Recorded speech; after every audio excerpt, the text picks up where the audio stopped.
ما من دارم میرم بیرون. چقدر میری بیرون؟ من به شما چیکار دارم؟ خونه کف کردم، تابستونه، دارم میرم بیرون. درساتو خوندی؟ ما میگم تابستونه. جواب منو نده پدستر. سوال پرسیدی جوابتو دادم. غلط میکنی جواب مادرتو میدی. داریم میریم خونه عمه سهیلا، کاراتو بکن بریم. من نمیام، شما برین. غلط کردی، تو خونه میخوای تنها باشی، چه غلطی کنی؟ کاراتو بکن میخوام بریم ها. درو چرا نمیبندین؟ همش تو خونه نشستی زخم بستر میگیری. میرم بیرون میگی چرا میری بیرون، میمونم خونه میگی چرا میمونی خونه. باز جواب منو دادی.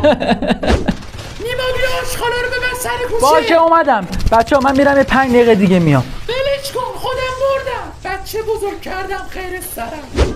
این چیه تو جیبت؟ چی؟ هیچی، همینجوری خواستم تست کنم ببینم ریاکشنت چیه. سلام. سلام و کوف، چرا یه رو دیر اومدی خونه؟ مامان ولم کن. ولت کردم که اینجوری شدی دیگه.